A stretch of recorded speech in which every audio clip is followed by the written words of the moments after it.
great. Nice yan. Natutuwa ko lalo na. Again, special mention yung mga lolo at lola ko na mga paglabas. Talagang pinakyat pa nila yung mga report sa amin. Yung balutang na tinutukan nila. Pinakyat pa nila sa third floor, sa second floor. Thank you very much sa mga batang Manila. Thank you very much sa mga nanay at tatay ko. Thank you very much. Gulat kami. Chichi and I, gulat kami na overwhelming as far as 2:30, I guess, 2:30 a.m. ngayon. Officially, it's about 550,000 plus. At 103% remaining. But for the meantime, I think we were advised by COMELEC mag-recess sila. And it really showed up because of some hard issue of also 3% remaining. Still, para sa eskwela.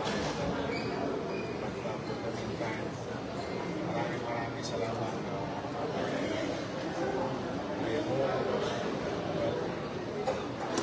Maiayos natin ulit ang we're very optimistic that with the help of the people of Manila, we can make Manila great. Yun may pinasahan nyo ba na magiging ganito ang resulta?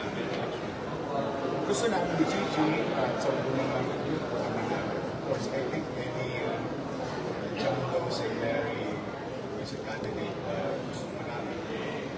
Yun talaga ang pangarap namin. Yun ang namin makakagay sa tao. Meaning, but with the result, the official result,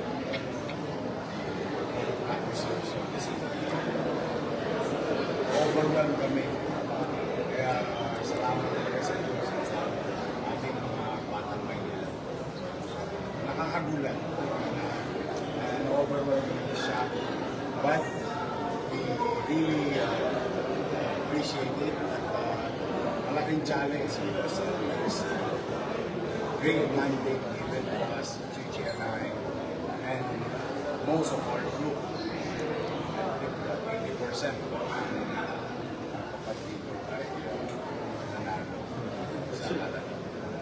Mayor, you're going back a few years after your first run in Manila.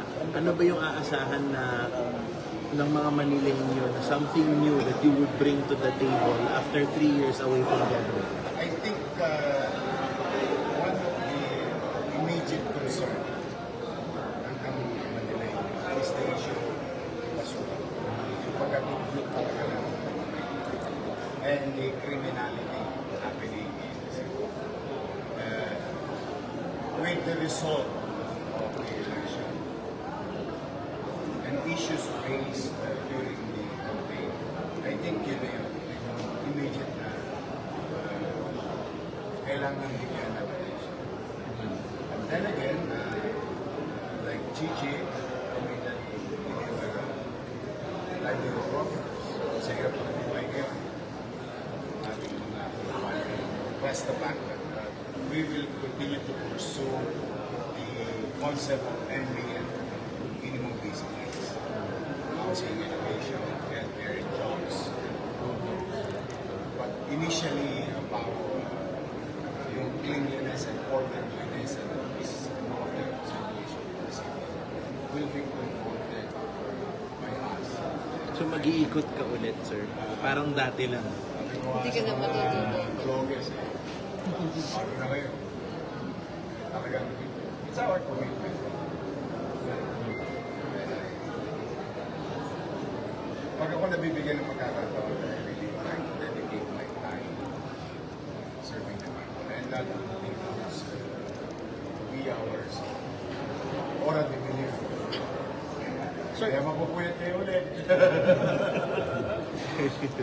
Last Sir, na sir, 4% na lang yung hinihintay natin na boto. Nakausap niyo na po ba yung mga katunggali ninyo? Meron na ba mga nag-congratulate? May ganun? Well, hindi. But I don't know. I don't know kung pa yung sumulat. We saw some Yeah, Sam Versosa, sir. Mr. Versosa will see that they're ready. But the other one, I don't know. And the others. Willing kayo makipag-usap sa kanya, sir? Because at the end of the day, taga Maynila sila, di ba? Magiging mamamayan ko sila. Then, as I have been doing and committed to do sa Maynila, pati, there are still members of the community, and we are, Chichi and I, and the entire youth service, which a great majority members of the City Council. Thanks again to people of Manila. They're willing to serve them. So, yung pagkakapati-pati, I think, una ko na munang panawagan ito sa ating mga mamamayan. Sa buong eleksyon, yung mga nagkontrapartido, magkatapat ng ilog, pati-pati na po kayo. Tapos ako, akala na. Nagpasya na ang taong bayan, binigyan tayo na. So, ang panawagan ko na lang sa mamamayan, pati-pati na po tayo mag-iwaiwalay. At the end of the day, tayo rin ang magiging sa Yung mga alas 10 pala ng gabi, alam natin na landslide po kayo, pero hindi po natuloy yung proklamasyon at yung gabi. Ano tumatakbo sa isip po ninyo? Siyempre, excited kami magproklama. I think kahit sinong kandidato tumatakbo sa public office, excited magproklama. And especially, if it is highly improbable. If I may borrow that term from the commission. But then again, following rules and following instructions, it seems so far okay naman. And being understanding of the situation, the physical, emotional, and psychological challenge to our BEIs and the teachers, and all other individuals who participated in this election, the backbone of the democracy at the time, elections going on then. I think it's 4 a.m. 4 a.m. pa sila. We'll give them understanding. But honestly, straightforward. We're very excited to be proclaimed because nakakaingit yung Las Piñas, saka San Juan City, Quezon City, Munti. So, 4 na city na sa Metro Manila. I hope we're next. Siguro yun lang muna masasabi. But for the meantime, kung ano magiging pa siya ng City Board of Officers or recess, rest sila waiting for 51 more cards. They're willing to wait. Mapaghintay ng mga batang Maynila na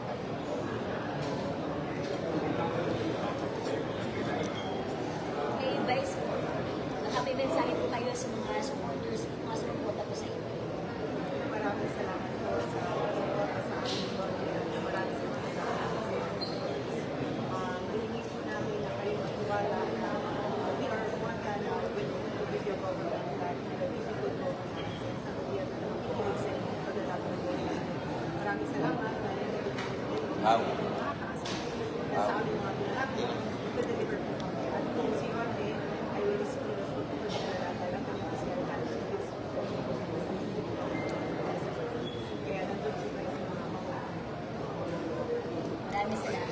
Humble ko na rin your measure. Nangunguna rin yung anak niyo po na si Joaquin sa Joaquin. council. Ano ba nasabi ko? Nakausap niyo na ba siya, Yorme? nandyan naman si Rocky. Gusto ko lang manalo siya eh, pero Number 1. Number 1 po. overwhelming din yung tulog naman. Pwede maingan natin Pwede siya ba ng namin maingat siya? Ayan. You wanna make any advice? Isa alam nyo na. Break in nyo na. Break in talaga. Again talaga, brand new. Brand new ang console. Sir, first off, congratulations po on your win. Any advice that you got from your father pagdating po sa governance at pagiging konsehal bilang ang daddy nyo nagsimula din po bilang konsehal sa Tondo? Hindi lang kakalimutan ko yung po at yung they really need the heart to serve people. Kasi kung hindi mo mahal yung ginagawa mo, hindi mo po pagpiliin ng hindi na Ano masasabi mo, Joaquin? May marami nagsasabi na bata ka pa daw sa politika. Anong masasabi mo doon? Marami mga nagsasabi na bata ka pa daw sa politika. Opo, bata naman po talaga. Ay, amin ko po naman na sa lahat po nagsasabi din na baka wala akong magagawa. So, don't worry po, sa edad po, sa pag-ilig ko, wala yun sa edad. It's really in the end of the day, it's your heart and your passion to strive to do better for the people. And kasi yung tipong you want to make them feel something yung nakaangat sa buhay nila. And not yung pwede na lang yan. Let's stop with the pwede na lang. Dapat much better. We give it to them. Tapos matagal na silang hindi nabibigyan ng tao. English lang siya. Friend sa tatay.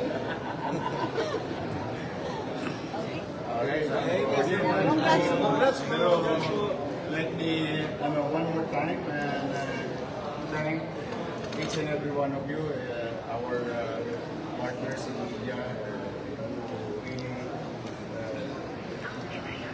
you're being vigilant in the last 45 days in the city of Manila.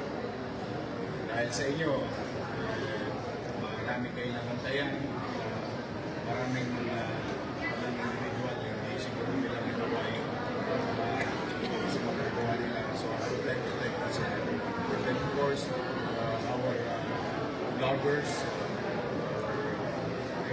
portalapot talaga yan. Abunado pa sa akin yan. Sila pasalamatan. Yung mga supporters natin, mga leaders natin, and sorry.